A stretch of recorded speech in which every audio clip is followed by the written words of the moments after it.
Thank you for listening to REED-BBS.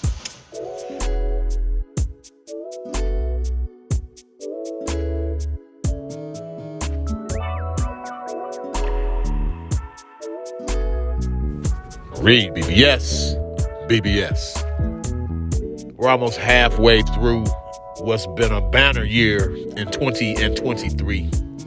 Benavidez versus Plant, Tank versus Ryan, Dev versus Loma, Femo versus Josh Taylor, my dude, my bruh, my Tomodachi, Naoya Inoue versus Cool Boy Steph, Stephen Fulton, and Errol Spence versus Terrence Crawford, all on the horizon. Big fights, quality fights, meaningful fights.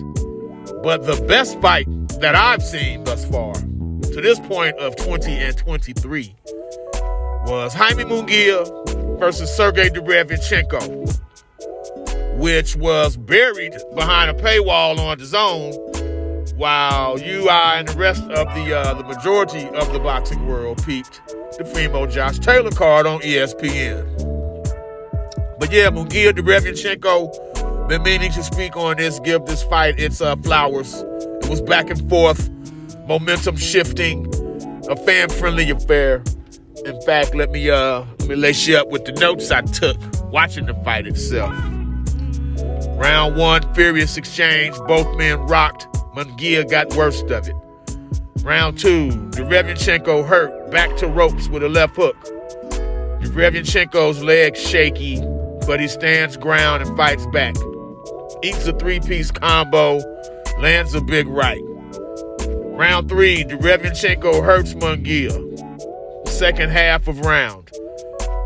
Bangs him up in the corner. They trade till bell. See what I'm saying? Round five, 1-2 Munguia. Flurries on Derevyanchenko. Derevyanchenko responds with salvo of his own. Huge left hook hurts Munguia. Follow up right. Flurry on Munguia.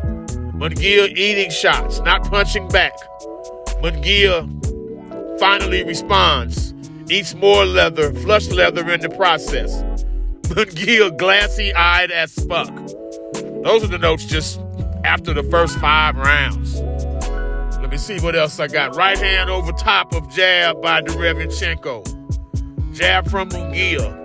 Long right, back to Derevyanchenko to ropes. Nice flurry Munguia as Derevyanchenko was in corner. Derevyanchenko fights back, of course. Hard body shot Munguia. They was going at it, man. Chopping, round 9, chopping right Derevyanchenko. Counter left hook. They trade right hands.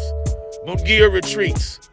Straight left Derevyanchenko awakens Munguia, who gets aggressive and tagged for his trouble. Another 1-2 Derevyanchenko. Right cross, left hook Derevyanchenko. They trade hooks twice before bell. It was that type of fight, man. After 10 rounds, Munguia was clearly losing the fight, which is ironic because his team, after signing Derevyanchenko to a 12-round affair, they offered him upwards of close to $100,000 extra to lower the bout to a 10-rounder. Derevyanchenko wasn't having it. And nonetheless, after 10, with Derevyanchenko comfortably ahead to me, Munguia took the 11th, and then the 12th, he drops Derevyanchenko with a body shot, left hook to the body, and then beat him from pillar to post the remainder of the round. So much so, I gave Munguia 10-7 round in the 12th.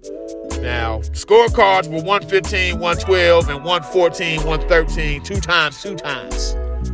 Unanimous decision for Munguia? Huh? Even if someone thought Munguia won, it became a close fight because of the final round, the 12th and final round. Again, with the knockdown and the severity of punishment Munguia dished out after he dropped Derevyanchenko. Still, it shouldn't have been unanimous. There was nothing unanimous about that victory. I'm not even sure Munguia won the fight at all, even with a split decision. DAZN, who's Munguia's network, DAZN even scored it for Derevyanchenko. The sad reality is For the last 5 years, there's been no harder luck boxing story than Sergey Derevyanchenko. He's a very unspectacular, a very forgettable 14 wins and 5 losses with 10 KOs. And he's lost 5 of his last 7 bouts. Daniel Jacobs, Triple G, Jamal Charlo, Carlos Adames, Jaime Munguia. Of all those names, all those L's, only Charlo beat Derevyanchenko convincingly. Like, that's for real, for real. And in the last 5 years, no middleweight has embodied the fiber and the grit of the middleweight division. Not like Derevyanchenko has, anyway.